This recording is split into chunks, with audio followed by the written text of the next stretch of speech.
Hello everyone and welcome to Elis, James and John Robbins on BBC Radio 5 Live. What a show we have in store for you today. It's pre-recorded as ever from our various isolation zones, but we're going to be chatting to Matt Ford, give his view on various political things going on around the world. We're also going to be playing a made-up game and we're going to be speaking to an unsung hero. But I'm going to start, as ever, by checking in on my fellow presenters and producers. Elis and Dave, how are you doing, guys? Good, thank you. Very good. How are you, John? I'm angry with myself. Yeah, okay. I mean, that doesn't make a big radical change from how you are most weeks, but what's the cause of your anger this time? I'm going to call this, and bear in mind, I'm also including relationships I shouldn't have gone into, investments I shouldn't have made, life decisions that were ill-informed. I, this week, did the stupidest thing I have ever done. Wow! Stupider than wearing three-quarter length shorts? Yeah, stupider than that. Okay, all right then. What's stupider than wearing three-quarter length shorts, John? Well, as everyone knows by now, whether you don't have to be making a radio show or a podcast to know that there's an awful lot of tech in our lives. Oh, yeah. At the moment, more than ever. I would say as a civilization, we're currently at peak tech. Yeah. There isn't a time on Earth where more people haven't been using more stuff to communicate and to record and to broadcast and whatever. And it's only going to get techier, John. Now, as I've mentioned various times on the show over the last months, my laptop is quite old. That brings with it a certain set of problems. The main one being it gets a bit slow if it's doing too much and the fans start to kind of go crazy. Yeah. So this last week, I had 4 or 5 very important things to do using Zoom, streaming, recording, various different apps, including but not limited to giving what I'm calling a keynote speech at the 5 Live weekly meeting, recording a lockdown pub quiz for charity with Ivo Graham, recording an episode of How Do You Cope for our new series of How Do You Cope with yourself and producer Jess, and doing a live streamed gig with you and Ed Gamble and Matthew Crosby to raise money for domestic violence charities. So that's probably the busiest period I've had in lockdown of doing stuff like that. But your tech's not good enough, so you're trying to win the British Grand Prix in an old Ford Orion. Well, no, the fact is my tech is good enough. It's just not perfect because it's got this fan issue. Yeah, hot tech. I wouldn't have thought about it, and this is not to lay blame at one of our listeners. They were acting out of the kindness of their own heart. Someone emailed in to suggest that it might be a problem with fluff and dust having built up inside the computer. And they sent a link to a 7-stage explanation of how you fix that problem. Now, an hour before the first of these 4 things I had to do, for some reason, I decided to read this article about how to fix this problem in my computer. It was described as a moderate to hard problem to solve for a non-tech person. But you're one of the great DIYers, aren't you? You're one of the great proactive DIYers. Make, do and mend shouldn't just apply to the pre-war generation. Yeah. That should be for everyone who's got iTunes. So I thought, do you know what? I've probably got the right screwdrivers somewhere. I can probably take the back of the Mac off and have a little look inside. Oh, no. I'll be honest with you. I skimmed through the 7-stage guide to how to do it because I've replaced a battery, I've replaced a hard drive on a Mac before. You know, I've got a sort of 1 out of 10 level experience of these sort of things. But you're no Apple genius. I'm not an Apple genius, mate. And even an Apple genius wouldn't have done what I've done. They'd send it off to a technician. Okay. So I took off the back using some screwdrivers that I got with a complimentary toolkit that was given to me by the Halifax when I bought my house. It's Halifax branded. It just happened to have the right size little screwdriver in. And I saw it was like a big wad of fluff, like a centimetre thick between the grill and the fan. So I thought, well, there you go. Remove that. Problem solved. Problem solved. So I removed that. And then I thought, do you know what? The fan itself actually doesn't look ideal. It looks like there's quite a lot of fluff in the fan itself. So I skipped forward through the video, and I removed the screws from the fan. I lifted the fan out and I blew through the fan, and the dust came out. And I thought, you know what? There's a little bit of dust underneath it, so I'll just disconnect the fan. So I skipped forward to the next bit of the moderate to difficult bit of repair work from ifixit.com. Do you know what, John? Yeah.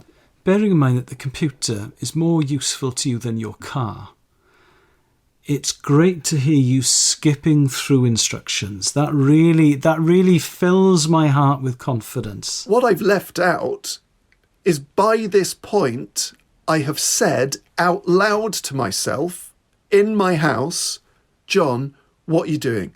You've got like 5 really important things to do that start in 45 minutes' time. Why are you attempting to repair your own Mac? Why are you doing that? Stop doing this. And I've just carried on. As if like honestly, it was as close as I've come to feeling like I had an actual death wish. It's like when you put a cup of something, a glass of wine or a glass of squash, on a surface that is uneven, and you think, that's going to tip, that's going to spill. Yeah. And then you put it down, then it spills, and you think, why did I just do that? So after the 3rd time, I've said out loud to myself, what the hell are you doing, man? There's a bit in the video where you need something called a spudger, which is like a plastic sort of spatula about the size of a lollipop stick that you use to remove connections from inside a laptop. And I thought, well, John, you haven't got a spudger. You don't want to be removing connections without a spudger, mate. And I thought, you know what? I may not have a spudger, but I've got a pen lid and a golf tee. Oh, my John. And what is a spudger if not nature's pen lid and golf tee? So I got a pen lid and a golf tee, and I said, and I can't believe that this is the case, I said out loud to myself again, John, you're about to try and repair a MacBook with a pen lid and a golf tee. What on earth is wrong with you? You're thick, John. But there will be a little bit of your brain that was saying, imagine if you fixed an iMac with yes, Dave, a golf you've beaten tee. the system. You've saved yourself 60 quid. What a great story down the pub. And also, John, you might be thick, but you're an attention seeker. And you're a thrill seeker. Also, you're a thrill seeker. You're an adrenaline junkie. A thick adrenaline junkie. I live 10-minute drive from an Apple repair shop who are fantastic. They've done stuff for me before. They are brilliant. And it would have cost 60 quid to get them to take off the back of my Mac and blow out this stuff with a compressed air canister, which I don't have, and a spudger, which I don't have, and the correct little things, which I don't have, and a lint-free cloth, which I don't have. So anyway, I just pick up the pen lid and the golf tee and try and remove the connector from the fan. It snaps off all 4 connections. And it was like I had fulfilled the prophecy that I had foretold of myself. And I just sat there and I thought, right, it's going to cost you a hell of a lot of money to get this fixed. Also, the reason you've even got this Mac still is because you've tried to save money by not buying a new one the countless times previously in this lockdown, that you thought, do you know what? A new Mac would be a real good investment for all the stuff you're doing. But you didn't do that because you want to save money. Fast forward to now, I have spent 100 quid on adapters for all the wires I have. I have had to drive into London for the first time since lockdown to pick up the laptop from 5 Live, which was the only way I could access. So I had to pay congestion charge and ULEZ on that. I've had to drive to Chesham twice to borrow an iPad before I was able to get this laptop here. I have spent 460 quid getting my laptop repaired. Wow. Which I could have just spent on a new laptop a few months ago. So I'm now out of pocket by 600 quid. My house is full of wires. I am using technology I don't understand, because when you use the little trackpad, you can't click and grab and drop like you can with the old MacBook, because it's got intelligent haptics, whatever the sweet plum they are. The adapters I got aren't the right adapters, because I've got USB to Lightning, whereas I needed USB female to USB-C male because nothing ever stays the same. John. And the world is moving and I don't like it. But John, you've got your health to an extent. To an extent. And I'm just, it is the story that most sums up what is frustrating about me. Yeah. My bizarre, for someone who's kind of quite hot on economizing, my false economies. Yeah. Because I could have spent, a heck of a lot of money, but I could have just spent money on a new laptop. My laptop's 8 years old. I could have just spent it, but I didn't. How old's your car?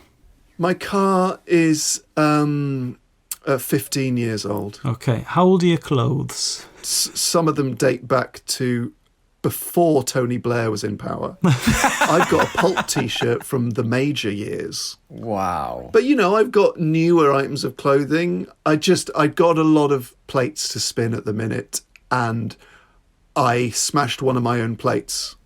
Yeah. And the problem is, when your laptop breaks, it's not just one problem, it's 30 immediate problems and 30 problems you haven't found out about yet. So that's where I'm at. Oh, I mean, very out of character. The thing is, No, Dave, I'd it's not. say very in character. Do you Dave. think? I've done stuff like this before. Yeah. But skimming instructions, that's not what Johnny JR does. I have, it's like all year I'm really sort of conscientious and thorough and, efficient. And it's like I save up all those little flaky moments into one eruption of stupidity and thickness. Do you know what it is, John? It's your annual thicko tax. It's my annual thicko tax. Every year you'll do something thick that costs you money in a way that you couldn't have foreseen or predicted. And it undoes all the other savings and efficiencies. So if I'm making soup and I pick up the bowl of soup with one hand and it's full, I will say to myself out loud, because I live alone, or just because I don't mind saying it out loud in front of my full-time dad, I'll go, come on, John, that's a bit risky. Let's put that down. Let's get a tea towel and we'll cover it with both hands because it's going to be hot and you don't want to spill your soup.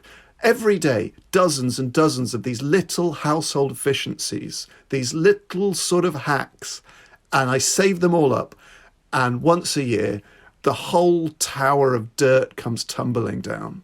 And you splurge it on your thicko tax. Thicko tax. And the problem with the thicko tax is that's not going to the treasury. It's not just my thicko tax.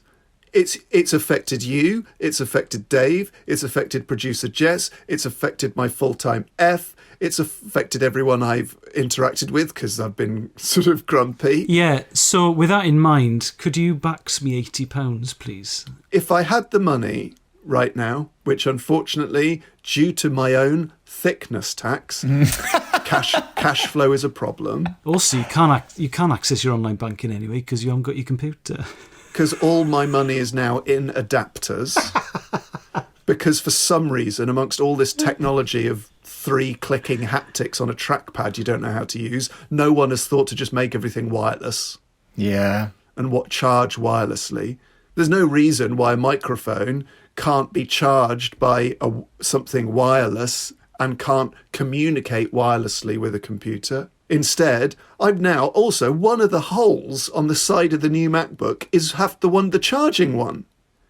So the charging one is the same as the USB one. So as soon as you want to charge it, you're down to one USB. So then you've got to get a USB dongle to plug into the USB that gives you more USB holes that you then have to plug another adapter in to get your old USB into the USB. Who makes the charger the same as the USB thing? And it's the same on an iPhone as well. If you want to charge your iPhone and plug something in, you can't. Why? Yeah.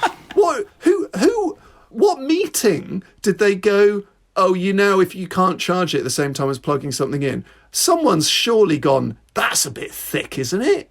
That's going to annoy everyone. They were going to have a meeting, but then they couldn't set up the Zoom on their computer, so they just decided to go ahead and do it anyway without discussion. So I think that's what actually happened. They wouldn't suddenly start bringing out kettles that you had to plug in an adapter before you plug in the wall. There's a reason why plugs have been the same for, 60 years. They don't update plugs every year. Yeah. Can you imagine the outrage if every year there was a new type of plug? Yes. You'd be like, well, I'm going to get a new adapter for my house. Still, good news about the chocolate oranges. I just, honestly, man, there comes a point where you just go, can we just pause? If things are proven to be working, I don't see why they need to be updated or changed. Do you know what? The government, who of whatever colour, should nationalise wires. Yes, it shouldn't be the government. It should be the UN. So then they could be the same the world over. Absolutely. So you get a UN-sanctioned wire. Yeah. And that wire is the same for every single bit of kit. Yeah. And it's one wire, and it's $1. And if you want to, it costs $1. And if you want to change your wire, you've got to go to war with America. Yeah, and any company that then says when you're using the UN wire, this is not supported by your device, that company is dissolved, and its profits are just shared, given to the UN. Yes. I can't see a problem with this personally. I've actually made myself more angry, so I apologise, but I've got the summary of what's been going on this week out, and I feel sad. Don't worry about it. Don't worry about it. I felt great 20 minutes ago. I was having a really good day. How are you guys doing? Well, I feel pretty tired now. Yeah. But Dave, that's what I am tiring. Very sapping today, aren't you, John? Yeah. Well, imagine being me. Imagine waking up in the morning and you've got a full battery and you're just sapping that battery minute by minute. Yeah. I did my yoga this morning. Well, though. that's good. And also, so imagine what I'd be like if I hadn't been doing yoga for the last 2 weeks. But also, when it comes to draining and being, sapping people's energy, at least you're only sapping your own energy because, you're living on your own. But it's not, Ellis, it's not. It has an impact on other people. Dave's tired. Yeah, I'm staring at... I feel very starey now. Yes. Like you just want to stare. Just need a bit of a time out. Yeah. I mean, we're pre-recording this. It's 2:05 in the afternoon. I would love to go to bed because of John's tiring story. And all of the great novels are tiring, aren't they? If you read the Bible, it's actually quite tiring. A lot of the Bible is just lists. Yeah. You wouldn't get this on Capital. No, absolutely not. This kind of tiring broadcasting. The top of the hour at 1 p.m. This for 20 minutes on Capital. It's not necessarily a bad thing that you don't get this on Capital. Imagine if... What's their breakfast show like Jamie Theakston and that's heart. Well, what they would do is they would break up the tiring broadcasting by playing "Build Me Up, Buttercup" by the Foundations. Alice, that's not what Capital play. What? When was the last time you listened to Capital? I don't know, 1968. I don't know. This is why we can never ever do a breakfast show. No, you couldn't. Don't. And if you are ever offered, make sure you come to me and I'll give you all the reasons why you should say no. Imagine getting the nation off to a downer. Because it's 8:30. The nation's parents are doing the school run. Everyone's nodding off at the wheel because of John's tiring story. Good morning, everyone. It's 6 a.m. in London. It's Elis and John with you until 10 a.m. And today we're asking, what's the point? What's the point in anything? Do text in whether you're on your way to work or just getting the kids ready for school. What's the point? Oh, it's 8:06 p.m. if you're on the way to school or work. We're discussing with you, the listener, should the UN nationalise wires? Oh, it wouldn't last long, but it would be a fun ride. It'd be a funny... You get into work and you'd look a bit starey and someone would look across the desk and go, Elis and John this morning. Yeah. I had Elis and John on, yeah. Right, what's next, Dave? Oh, who cares?